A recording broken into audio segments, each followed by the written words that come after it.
Yo, what's going on, guys? I'm Oxen Frank, and this is my battle for Week 8 of Season 6 of the CPC. This week I'm playing Jake, coach of the Virginia Tech Froakies. So going into this game, I'm 3-4, and he is 5-2. So he's in my conference, and if he beats me, that means he'll be 6-2. I'll be 3-5. So he will guarantee that he is ahead of me in standings for the rest of the season, because we only have 2 games after this.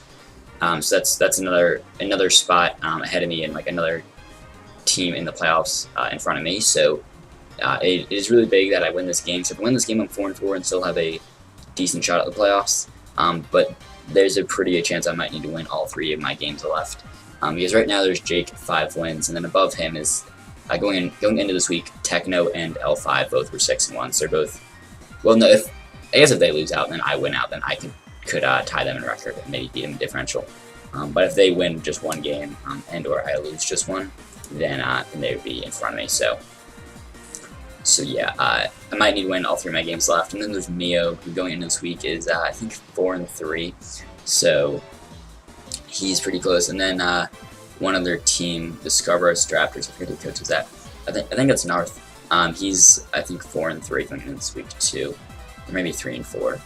So he's right in the thick of the race as well. So and only 4 teams from the conference make the playoffs. So pretty intense race. I'm 3-4. So if I win this game, I'll be right back in. If I'm 3-5, I actually might be eliminated if Mio. No, it was Mio. Mio might have been 5-2 going into this week. Honestly, I forget what Mio's record was. Mio was 5-2 going into this week, and then I lose and he wins, and then I'm out of playoffs. So that's bad. I think he's 4-3. I forget. But yeah, so I'm just going to briefly go over my team. Not going to do like a real team builder, but I'll just kind of go over what I got. Well, Jake's team is these 6 you can see right here, plus, what did he not bring? Did not bring Snorlax, Mega Gardevoir, Shaman, or Sneasel was the other 4 he did not bring. So yeah, just so you guys know. And then my team, I'll just go over it pretty quickly. So we got Garchomp, it's pretty fast, pretty offensive. With the Yachi Berry, it's Stealth Rocks, P-Jab, Dragon Claw, EQ. Then Medi is Fake Out, VP, Drain Punch, Ice Punch. Heracross is Scarf 4 attacks. Reuniclus is Colbur with Recover, Side Shock, Shadow Ball, and Drain Punch. That was meant for the Sneasel. Chopal 4 attacks, Tran. Then in Akaberry, Tailwind 3 attacks, Articuno, which could be a win con late game, either Articuno or simply Tailwind from Medi or Heracross or even Garchomp or something. So yeah, I lead with I think Garchomp, if I recall correctly. Yeah, I do lead Chomp as he leads Nidoqueen, so I'm Yachi, so I'm fine staying and taking me 1 hit. He might be Shuka. I do go for Rocks as he also goes for Rocks, and then I Declaw. I went for Declaw because I figure Declaw plus Earthquake should be able to knock him out. Even if he has Shuka, like if he's no bulk, I think Declaw plus Earthquake knocks him out. But I also might want to predict that Earthquake can go hard into Latios or Staraptor or something, so I thought Declaw was a pretty safe play, as it does actually stay in, and does go for the Ice Beam, which does do a good chunk, but not actually that much when you consider being a Nidoqueen and everything. And that damage shows that he is like max Fizz Def, or very close to it, so this definitely could be a Medichek of sorts, could be Pyalpha then, maybe not Shuka. As I think it actually wasn't Shuka, because I think he stays in, no, I think now it's Fearing Shuka. I forget if you find that out or not. It wasn't Pyalpha, I think. I forget. I'm just trying to recall things from the battle. But I switch out here because if he is Shuka, then Earthquake will not kill and don't want to get knocked out by another Ice Beam. So I'm going to go hard into Medi as he sets up the T-Spikes, which are pretty scary. At the time, I didn't know if that was really his best move. I mean, it's good for Medi and good for Chomp.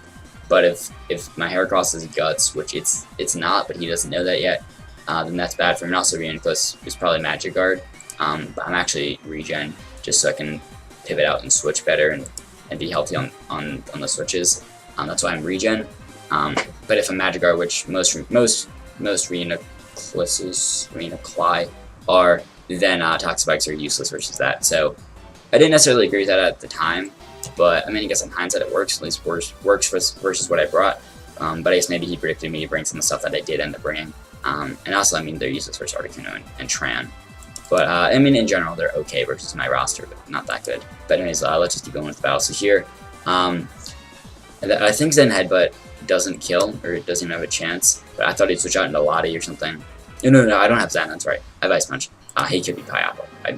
He could be either Pyapple or Shuko, I'm not really sure. We didn't find it out. But I went for Ice Punch because I thought he might want to go into Lottie or into maybe Star Raptor or something on the Zen head, but probably Lottie if anything. So Ice Punch was a nice safe play. I mean, he was my best play versus this. I don't even have Zen, so I mean, I could have gone for Fake Out, and in hindsight, I guess I wish I did, because then I would have been able to knock it out with Ice Punch the following turn.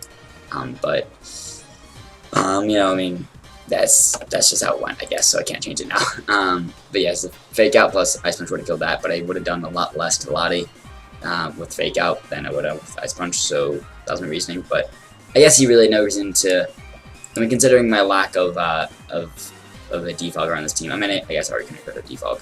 And I don't have a spinner on these 6, so I guess because of that, then he didn't need a queen for later, didn't need it to set the hazard later, so I guess I should have just faked out to guarantee that I could kill it the following turn, but it is what it is, just gotta move on. So we knock out the queen, and then in comes the Lottie. I'm thinking here comes a Draco, or maybe a Psychic or something. I feel like he turns a pretty safe switch in here.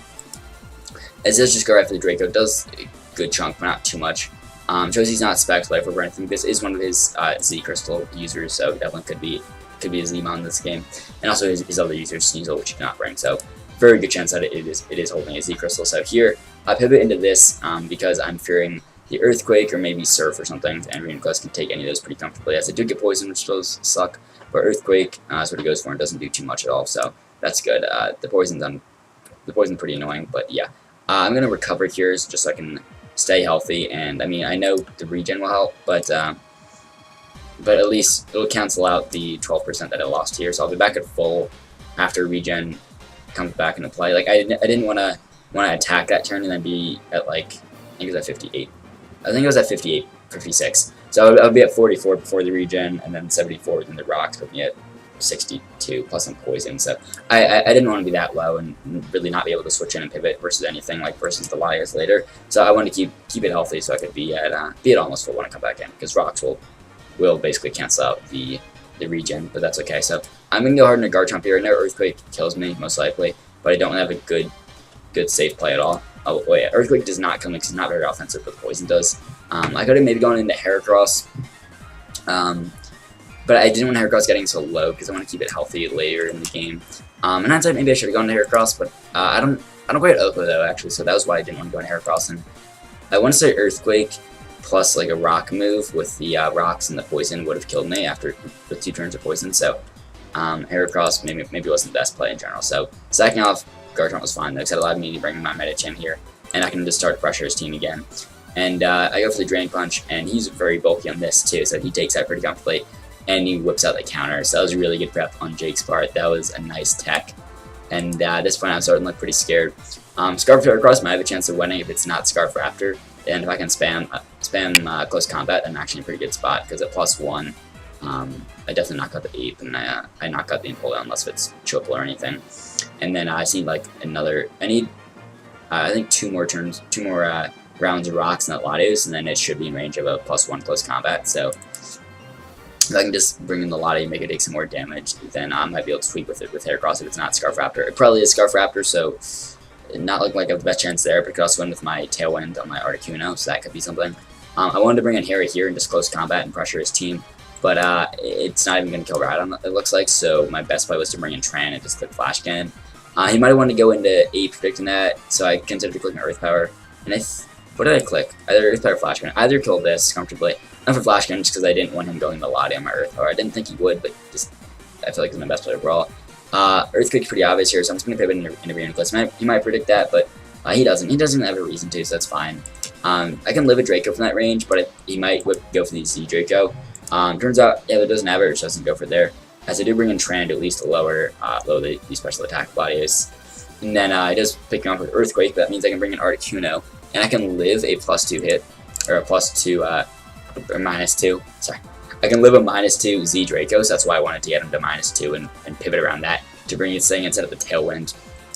And then, I mean, this is still scary because he's got the Empoleon, but I can at least force this thing out, or at least kill it. And then if Scraptor's not Scarfed, then I can just close combat with Heracross and spam that and should be able to win. Or if the Ape's not Scarfed too. If that's Scarfed, then same thing, then I lose.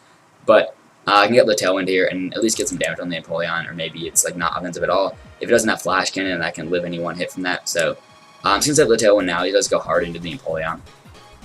So tailwind comes up. So I'm just gonna go for hidden power fighting. Super effective. My hardest thing to hit this. Does a good chunk. He's not very spit af. Gives you a sub, which is interesting. Not sure if he prep for like tailwind on this or anything. If he prep like stall out turns, it's kind of interesting. I think he also has the protect. Yeah, no, he does have that. I don't know if he predicted the tailwind or what. I'm not sure. Or I think the sub protect was just work with toxic spikes, which was pretty good. But I mean, my team isn't that weak to toxic spikes. That's an interesting strategy. But I mean, I guess it's working out here as he's able to stall out some tailwind turns. So I'm just gonna keep going for impair fighting, just trying to break this sub and just hit him as hard as I can as he goes for the agility here, which is pretty scary.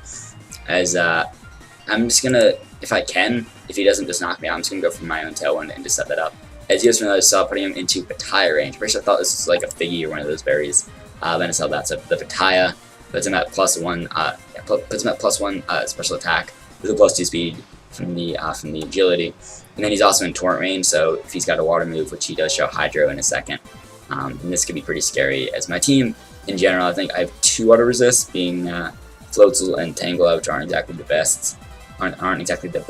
And yeah, my team's pretty weak to water, so that was pretty cool prep. Hydro's pretty risky and only 8 PP, so a little risky on his end, but it was pretty cool prep. The nice sub protect agility set, that was pretty cool on the Napoleon. So just gonna go for the protect just to, I guess, or no, just help stall the tailwind. That was why. Then I am able to break the sub, which is good. Then I can yeah, die the Hydra. So bringing Reuniclus here. I'm a lot slower than this anyway, so I'm not going to outspeed even with my tailwind. Basically, my tailwind cancels out his +2 speed at least for 1 turn, so my thought process was here, just hope he misses a Hydro, or it has a chance to not kill me. I guess he doesn't know my full spread yet, like he's only seen, I think the only damage he saw in this was Earthquake from Lottie, so he just knows I'm somewhat physically bulky. Right, what was my spread? Let me look here. Yeah, I have like a good amount of HP and a fair amount of defense, but I'm max def, so he doesn't know my spread too well yet, I guess. So he doesn't know that I have a chance to live this. So my plan here was just hope I live and then go. I went for Drain Punch. It doesn't matter if I go for anything, knocks this thing out of this range. But my plan was either hope he misses or hope that I live. As he goes for the Protect, which was an interesting play. I didn't think it was. I really didn't think it was his best play. Because if I heal there, then I'd be back at full, then after Poison 88. But that actually means I'd be in range to live a Hydro, guaranteed. So, interesting play going for the Protect. I guess he predicted me to attack and just wanted to make sure I'm in range of a Hydro. But if I recover there, then I'm definitely not in range of a Hydro.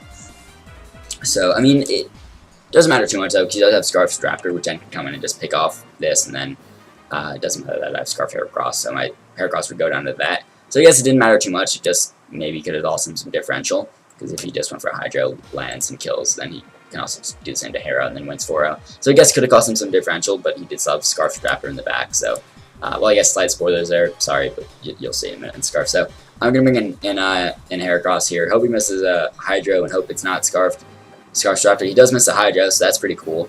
I mean, after enough Hydros, he's going to miss. Like he went for, he went for 3. So I mean, the odds of him hitting 2 and missing 1 are not that bad, so it's kind of justified, and it's Hydro, it's a bad move. So, we're not going to be in Poland, get the Moxie boost, but he wastes no time at all and brings in the Raptor immediately, and I'm fearing, yeah, shit, it's Scarf, and it is, so. Down goes Eragos, and we do lose that 3-0, so that's pretty lame. That kind of sucks, but it is what it is. So we're now 3-5, probably out of playoffs, not mathematically eliminated yet, though.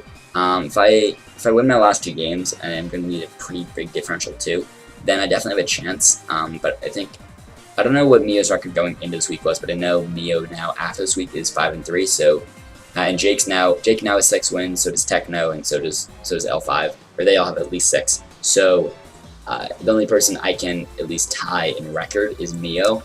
And then Narth is after this week was 4-4. So, and I do play Narth in the final week of the season. So even if Narth wins his game for week 9, that's okay though, because I can still beat him week 10 and hopefully have a better differential than him. Right now he's got a pretty good differential. My differential's, it's okay. It's 3-5 -4. Like -4 is not that bad relative to the record I have. Like I'm 2 games under 500 and only -4. So like if I win next 2 games 3-0, then it puts me above 0 differential, which is okay.